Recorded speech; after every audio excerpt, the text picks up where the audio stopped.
জাকিয়ে শীত পড়ে গেছে, নতুন বছরও শুরু হয়ে গেল। এখনো ভাবছেন শর্ট ডিউরেশনে কোথায় যাবেন? পশ্চিম বাংলার কাছেই আছে এমন জায়গা যেখানে পাবেন ঝর্ণা, পাহাড়, ড্যাম, পুরনো মন্দির, যা আপনি 2 রাত্রি 3 দিনের মধ্যেই ঘুরে আসতে পারবেন। ভিডিওটা একটু ডিটেলসে করেছি যাতে আপনাদের পুরোপুরিভাবে গাইড করতে পারি আর যাতে কোনো অসুবিধায় না পড়তে হয়। আপনারা অবশ্যই এটা শেষ পর্যন্ত দেখবেন আর কোনো কোয়ারিজ থাকলে কমেন্টে জানাবেন। আমি চেষ্টা করব পুরো সহযোগিতা করার। চলুন ঘুরে আসি কেওনঝড়, ওড়িশা। রাত 10:30 নাগাদ ঘর থেকে বেরিয়ে পড়লাম হাওড়া স্টেশন যাওয়ার উদ্দেশ্যে, কারণ 12টায় ট্রেন আর আমাদের ভোর 5:30টার মধ্যেই পৌঁছে দেবে জাজপুর স্টেশনে। কেওনঝড়ে যাওয়ার জন্য কোনো ডিরেক্ট ট্রেন নেই, হয় জাজপুর না হলে বারবিল স্টেশন ইউজ করতে হবে পৌঁছানোর জন্য।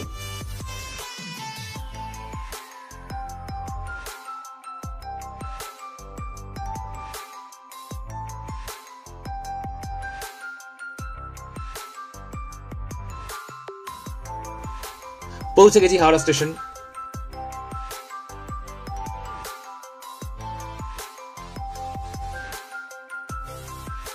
দাদা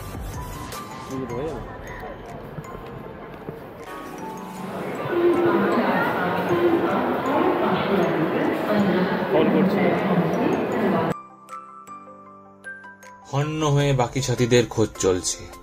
আমরা টোটাল 6 জন মিলে আজ এই ট্রিপে যাওয়ার প্ল্যান করেছি। ফাইনালি খুঁজে পেলাম। আর কি হাসি!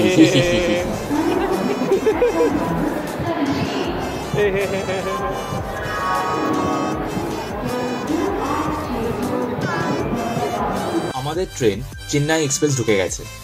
জাজপুর যাবার অনেক ট্রেন আছে, বেস্ট হচ্ছে পুরী বন্দে ভারত এক্সপ্রেস, যেটা সকাল 6:10 হাওড়া থেকে ছাড়ে আর 4 আওয়ার্সের মধ্যেই ডেস্টিনেশনে পৌঁছে দেয়। বাট যেহেতু সবাই হাওড়ার কাছে থাকে না, তাই রাতের অপশনটাই আমাদের কাছে বেস্ট মনে হয়েছে।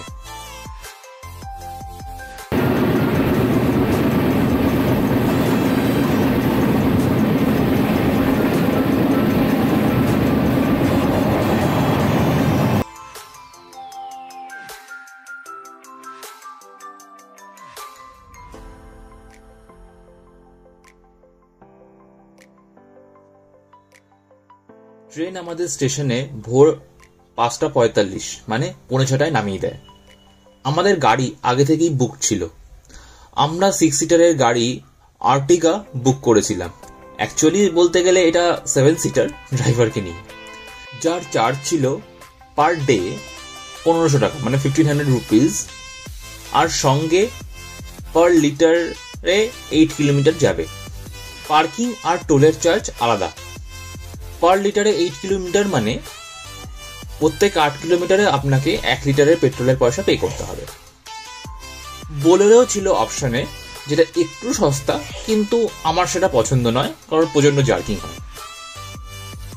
আমি গাড়ি বুকিং এর ডিটেলসটা দিয়ে রাখলাম ডেসক্রিপশনে। আপনারা ডিরেক্টলি কল করে অ্যাডভান্স বুকিং করে রাখতে পারেন। সকালে চা খেয়ে চটপট গাড়িতে উঠে পড়লাম। এখান থেকে কেওনঝড় অ্যাপ্রক্স 125 কিলোমিটার, তাই রাস্তাতেই আমরা ব্রেকফাস্টটা সেরে নিলাম ধোসা দিয়ে।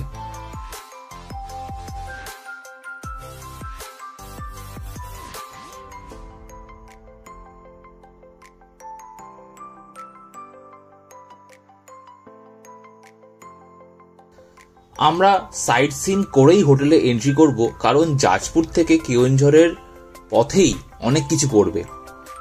আমাদের প্রথম ডেস্টিনেশন হচ্ছে মা তারিণী টেম্পল। এখানকার খুবই জাগ্রত দেবী। মন্দিরের ভিতরে ক্যামেরা অ্যালাউ নয়। এই মন্দির গড়ার পিছনে অনেকগুলো হিস্ট্রি আছে, যার একটার মতে 1475 মানে 1475 সালে কলিঙ্গ রাজা পুরুষোত্তম দেবা কাঞ্চির রাজকুমারী পদ্মাবতী দেবীকে বিয়ের প্রস্তাব দেয়। কাঞ্চির রাজা সেটা অ্যাকসেপ্ট করে মন্ত্রীকে পুরী পাঠায় সব ব্যবস্থা করে আসতে। তখন রথযাত্রার সময় চলছিল, তাই কলিঙ্গ রাজা জগন্নাথ দেব রথ পরিষ্কার করছিলেন। এই দেখে মন্ত্রী এই বিয়ের প্রস্তাবকে প্রত্যাখ্যান করেন, কারণ একজন ঝাড়ুদারের সাথে রাজকুমারীর বিয়ে সম্ভব নয়। এই প্রত্যাখ্যানের বদলা নিতে কলিঙ্গ রাজা তার সেনাপতি গোবিন্দ ভাঞ্জাকে, যে কেওনঝড়ের রাজার ছেলে ছিল, কাঞ্চি আক্রমণ করার নির্দেশ দেয়। সেখানে যাবার পথে কোনো কারণে বিজয়নগরের জঙ্গলের কাছে এই সেনাবাহিনী মানে ট্রুপ আর এগোয় না, আর ওইখানেই এই দেবীর প্রতিষ্ঠা করা হয়।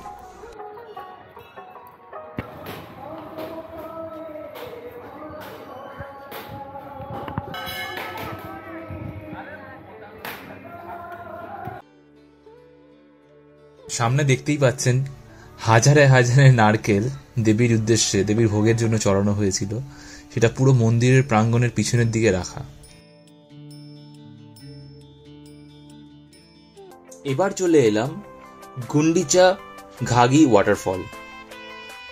দেখতেই পাচ্ছেন কি অপূরূপ সুন্দর। জলটা অনেক ঘোলা, কারণ আমরা এটা সেপ্টেম্বরের দিকে এসেছিলাম বর্ষার পরপর। এখন গেলে আপনাদের রূপটা অন্যই দেখবেন, কারণ জলের পরিমাণ কম হলেও স্বচ্ছতা অনেক বেশি।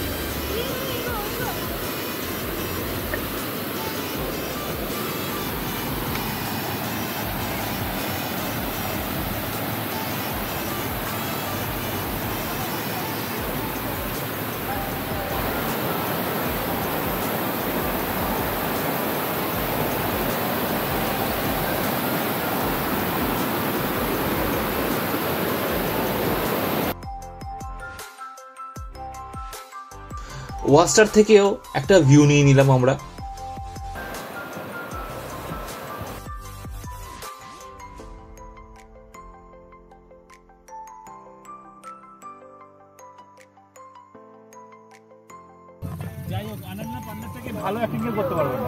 নেক্সট ডেস্টিনেশন ভীমকুণ্ড, যেটা বলা হয় নাকি কুন্তিপুত্র ভীম বনবাসকালে স্নান করার জন্য গদার আঘাতে এইটা তৈরি করেছেন।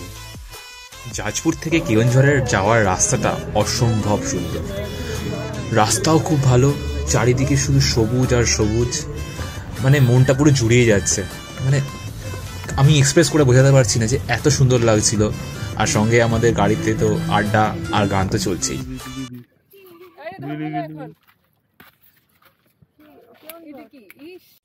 ঘুরতে এসেছিস সালা, ঘর না, অন্যের পিছনে লেগেছে কি যে মজা পাস, ঠিক মতন পাতাগুলোও খেতে দেয় না, যত সব ভূতকট লোকজন।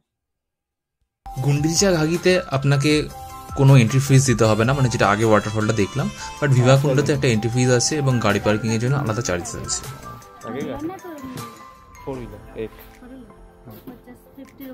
गाड़ी पार्किंग और पर पर्सन 10 रुपीज, 10 रुपए डिस्काउंट।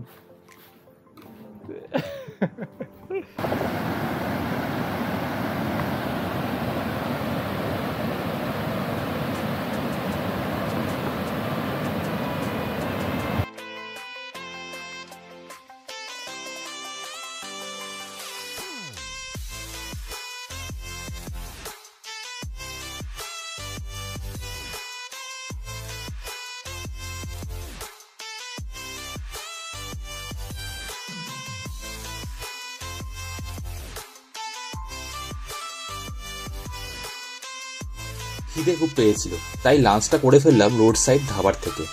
পার প্লেট 80 টাকা, আনলিমিটেড খাবার। এবার আমাদের গন্তব্যস্থল সীতাভিঞ্জি, যেখানে মা সীতা বনবাসকালে তার 2 পুত্র লব এবং কুশের সাথে থাকতেন। তবে এখানে সীতাভিঞ্জি নামে 2টো জায়গা আছে কাছাকাছি। এটা প্রথমটা। এই টিলাটা অসম্ভব সুন্দর। কিভাবে এরকম একটা গোলাকৃতির টিলা হতে পারে বুঝতে পারছিলাম না।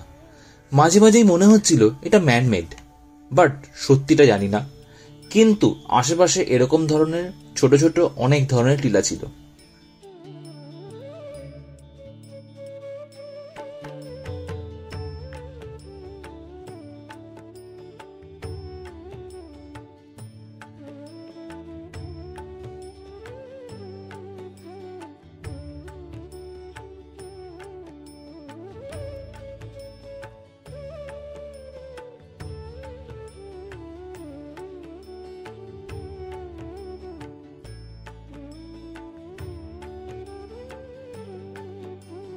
এরপরে চলে এলাম সীতাভেঞ্জি রক অ্যান্ড কেভে, মানে দ্বিতীয়টা।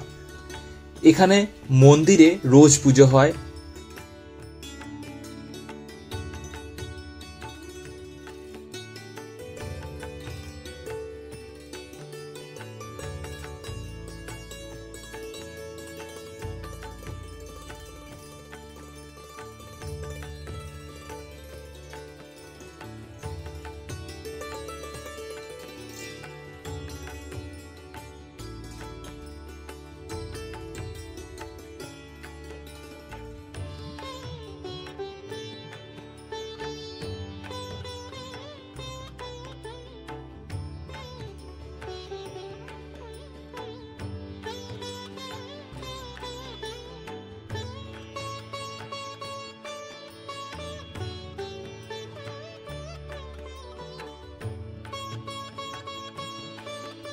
আপনাদের ঘুরিয়ে দেখা এই মন্দিরটা, মানে এই গুহার মধ্যে কিভাবে পুজো হয় এখনো, সত্যি খুব অপূরব সুন্দর।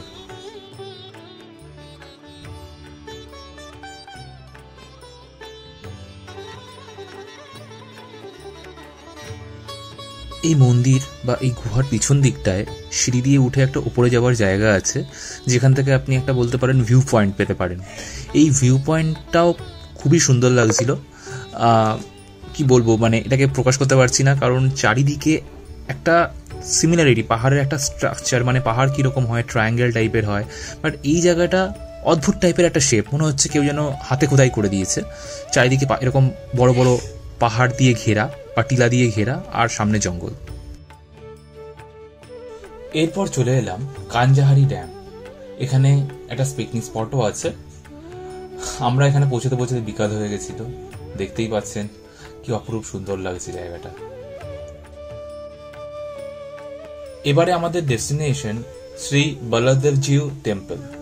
এটা একটি জগন্নাথ টেম্পল এবং এটার অনেকটাই পুরনো এই এরিয়ার মধ্যে, বলতে পারেন one of the oldest temple এই এরিয়ায়, কেওনঝড়ে। রাস্তায় যেতে যেতে রাস্তার সৌন্দর্য উপভোগ করতে করতে যাচ্ছিলাম। প্রত্যেকটা দেওয়ালে খুবই সুন্দর চিত্রপট আঁকা, রাস্তাতেও খুব সুন্দরভাবে চিত্রপট করা হয়েছে, ডিজাইন করা হয়েছে। জায়গাটা একটা আলাদাই মাধুর্য দিচ্ছিল এখানে। এটা হচ্ছে মন্দিরে যাবার রাস্তা ছিল। মন্দিরের বাইরের প্রাঙ্গণে রাখা আছে একটা বিশাল আকৃতির রথ। এটা ওড়িশার ওয়ান অফ দ্য লার্জেস্ট রথগুলোর মধ্যে একটা অন্যতম, আর এই এরিয়ার সবচেয়ে বৃহৎ রথ।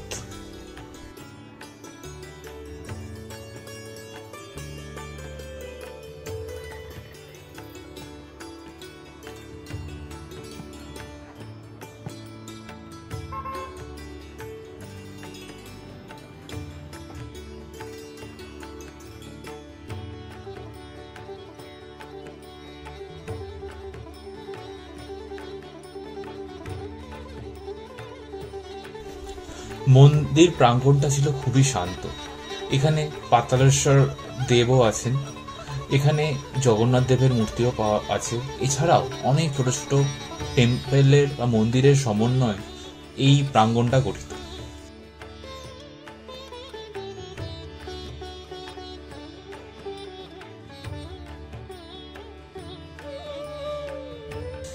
জায়গাটা আমাদের খুবই ভালো লাগছিল, যাকে বলে না একটা পুরো পজিটিভ ভাইব। আমরা পুরোপুরিভাবে এই জায়গাটায় এসে সেটা উপলব্ধি করছিলাম। আজকের জন্য এই বলদেবজিউ টেম্পলটাই ছিল লাস্ট সাইট সিন।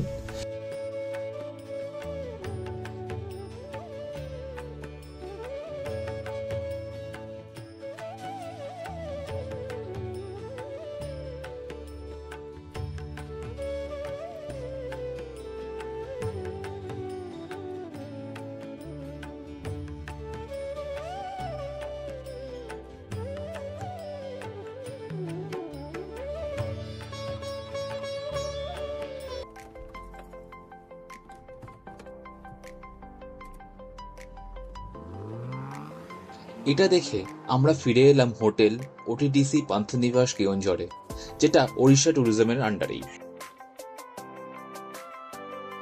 এই হোটেলটা হাইওয়ের ধারে।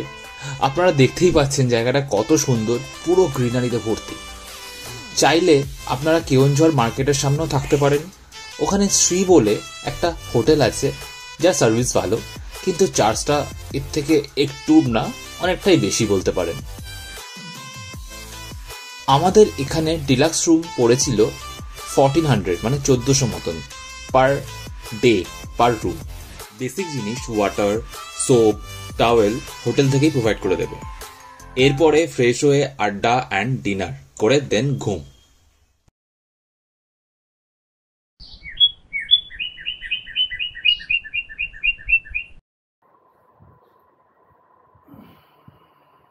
সকাল হয়ে গেছে। উইন্ডো দিয়ে নেচারের একদম র বিউটির তুলনা হয় না কিন্তু।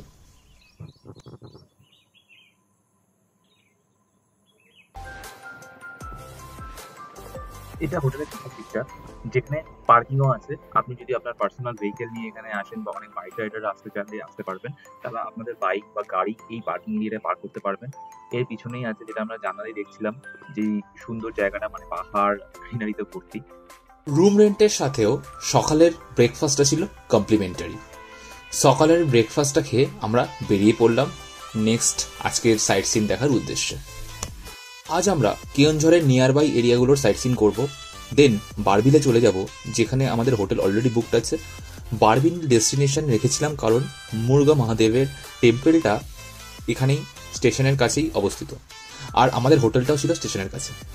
তাই যাতে পরের দিনের গাড়ির 1500 টাকা মানে ওই এক্সট্রা চার্জটা যাতে না দিতে হয়, সেটা একটা বাঁচানোর উদ্দেশ্য ছিল এটাই, যে আমরা ওখানে হোটেল স্টে করবো আর নিয়ার বাই স্টেশনে বাই সাম লোকাল ট্রান্সপোর্ট আমরা পৌঁছে যেতে পারবো। এটা কেওনঝড় রাজবাড়ির একটা পার্ট, যাকে রানীমহলও বলা হয় লোকালি। এটা অন দ্য ওয়েতেই হাইওয়ের ধারে পড়বে। রাজবাড়িতে আমরা এন্ট্রি পাইনি কারণ ওটা ইয়ারের স্পেসিফিক কিছু টাইমেই খোলা হয়, যেমন রথযাত্রা বা দুর্গাপুজো।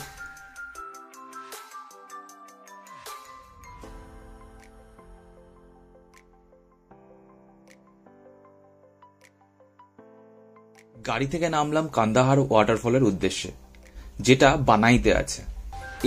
কান্দাহার ওয়াটারফলের সামনে এই পুরোনো মন্দিরটা যেন আমাদের বলে চলেছে কত বছরের কত ইতিহাস। এই ধরনের পুরোনো জিনিস মনে হয় আমাকে বারবার নস্টালজিক করে তোলে। এছাড়া সুন্দরগড়ে আছে আর একটা কান্দাহার ওয়াটারফল, যেটা টাইমের অভাবে আমরা যেতে পারিনি। সেটা হচ্ছে সেকেন্ড হাইয়েস্ট ইন ওড়িশা আর 9th in all over India. Per person সেখানে এন্ট্রি ফিস পড়বে 25 রুপিস। আমি অবশ্যই বলবো একটু টাইম নিয়ে মর্নিং এর দিকে বেরোবার চেষ্টা করবেন, যাতে আমাদের মতন টাইমের অভাবে ওটা মিস না করে দেন। এই কান্দাহার ওয়াটারফল দেখার জন্য আপনাকে কিন্তু একটু সিঁড়ি ভাঙতে হবে।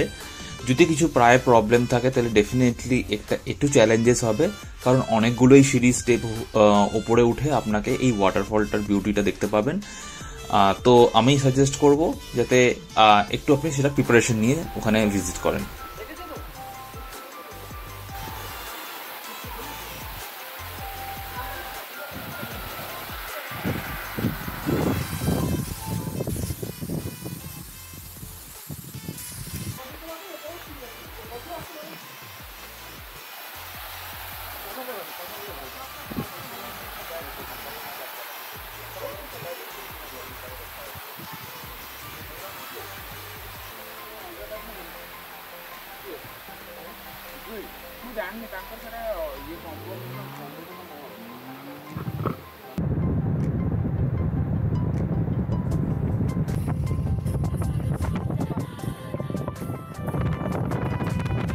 এখানে দরকার নেই, ওপরে ওপরে চলো, ওপরে চলো। এটা গোনাশিকা টেম্পল, এটাকে গঙ্গামাতা টেম্পলও বলা হয়।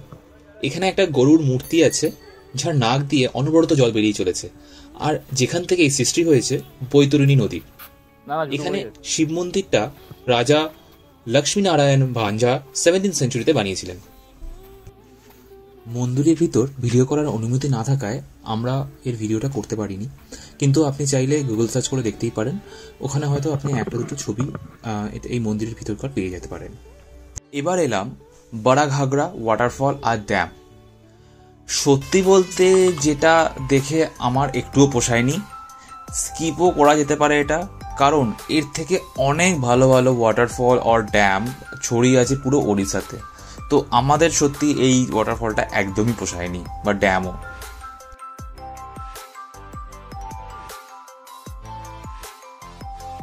এই ট্রিপে আসার আগে একটা সাজেশন দিয়ে রাখবো, অবশ্যই ফুড ক্যারি করবেন যদি রোজকার ভাত ডালে আপনার না পোষায়, কারণ ম্যাক্সিমাম জায়গাতেই ওটাই একমাত্র ফুডের অপশন।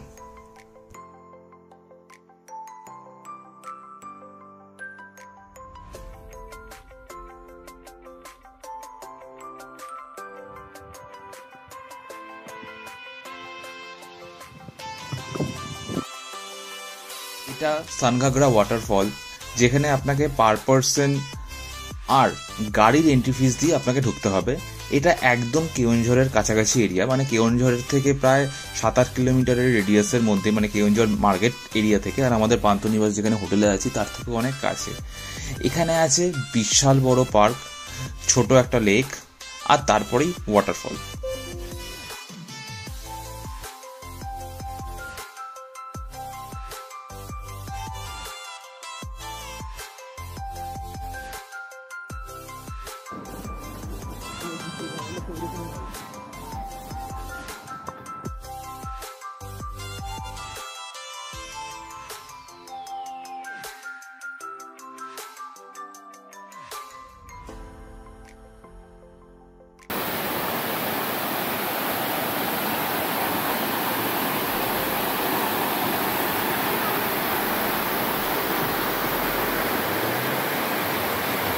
এই দেখেই সবাই ক্লান্ত আর লেটও হয়ে গেছিল, তাই আর মুগ মহাদেবের টেম্পেলে যাওয়া হয়নি। স্টিল আমাদের বারবিলে হোটেল বুক ছিল বলে আমাদের এখান থেকে এখন বারবিলের জন্য উদ্দেশ্য রওনা দিতে হবে। তো একটা কথা আপনাদের সবাইকে সাজেস্ট করবো যে আপনারা একটু টাইম নিয়ে বেরোবেন, একটু সকালের দিকে করে বেরোবেন, যাতে সব কটা স্পট আপনারা কভার করতে পারেন। আমরা মানছি আমরা অনেক কিছু মিস করেছি যেটা আপনাদের দেখাতে পারছি না, বাট আমি সাজেস্ট করবো যে মুরগা মহাদেবের যে টেম্পলটা বারবিলে আছে সেটা খুবই সুন্দর জায়গা। আপনারা একটু টাইম নিয়ে ভিজিট করবেন এবং আপনারা চাইলে সেদিনকে কেওনঝড়ও ব্যাক করে যেতে পারেন বা ডিরেক্টলি বারবিলেও থাকতে পারেন। বারবিলে হোটেল বিনিতে আমাদের বুকিং ছিল, যেটা ছিল সবচেয়ে কম দামে ঠিকঠাক হোটেল বারবিল এরিয়াতে। বারবিল পুরো ইন্ডাস্ট্রিয়াল এরিয়া, তো এই এরিয়ার মধ্যে এটাই একটু ঠিকঠাক আমাদের লেগেছে। এর পার রুমের চার্জ ছিল 1056 টাকা, নন এসি।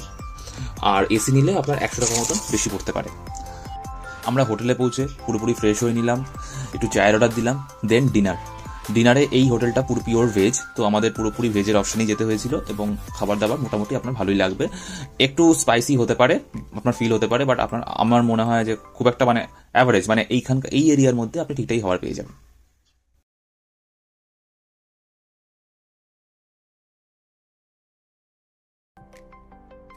আমি আগেও বলেছিলাম এই হোটেলটা থেকে স্টেশনটা অনেকটাই কাছে, মানে অ্যাপ্রক্স 2.4 কিলোমিটার। তাই অটো বুক করে নিলাম আমাদের স্টেশনে যাওয়ার জন্য। অটো বুকিংয়ের জন্য যে কন্ট্যাক্ট ডিটেলসটা হোটেলের ওনারই আপনাদের প্রোভাইড করে দেবে। আমাদের ব্যাক করার জন্য ট্রেন ছিল হাওড়া জনশতাব্দী 12022। এটা পুরো ফুললি চেয়ার কার ট্রেন। এই ট্রেনের টাইমের কোনো ঠিক নেই, আর সেটা আগে সিরিয়াসলি আমরা কনসিডার করিনি বলেই অনেক প্রবলেম হয়েছিল। কারণ আমরা ভেবেছিলাম যে ট্রেনটা ডিলে করে ইটস ওকে, মানে 1 ঘন্টা 2 ঘন্টা, কিন্তু এটা ছিল 1:40 ট্রেন, মানে ইন PM, মানে বিকাল 1:40 ট্রেন। যেই ট্রেনটা ফাইনালি অ্যারাইভ করেছিল 6টার সময়, এবং এটার জন্য আমাদের অনেক প্রবলেম ফেস করতে হয়েছে। মানে আমরা কিছু টাইম হোটেলে কাটাই, কিছু টাইম মানে হোটেলে যখন কাটাই এক্সট্রা চার্জ পে করে কাটিয়েছিলাম, এবং কিছু টাইম স্টেশনে কাটাই। এর মেন প্রবলেমটা এটাই যে same train Howrah to Barbil 12021 as a Barbil Janshatabdi হিসাবে কনসিডার করা হয়, যেটা হাওড়া থেকে বারবিলে আসে এবং আবার বারবিল থেকে সেম ট্রেন হাওড়াতে যায়। এদের একটাই লাইন, তাই জন্য এই প্রবলেমটা এই ট্রেনে ফেস হয়। তো সেই অনুযায়ী আপনি অ্যাকশন নেবেন, আপনার জন্য যেটা বেস্ট মনে হয়, যে কেওনঝড় থেকে ব্যাক করার সুবিধা বা এখান থেকে ব্যাক করার সুবিধা, আপনার যেটা বেস্ট মনে হয় সেটা আপনি কনসিডার করবেন। আমি যা যা ভিডিওতে বললাম বা দেখালাম সব ডিটেলস, মানে হোটেল থেকে শুরু করে ক্যাব, ট্রেন, সাইট সিন, সব এই ভিডিওর ডেসক্রিপশনে মেনশন করে দিচ্ছি। সেটা আপনি আপনার প্ল্যানের আইটিনারি হিসাবে ইউজ করতে পারেন। এই ভিডিওটা ভালো লাগলে অবশ্যই লাইক অ্যান্ড সাবস্ক্রাইব করবেন, আর আপনাদের মতামত কমেন্টে অবশ্যই জানাবেন। আজকের মতো টাটা, দেখা হচ্ছে তাহলে নেক্সট ট্রিপে।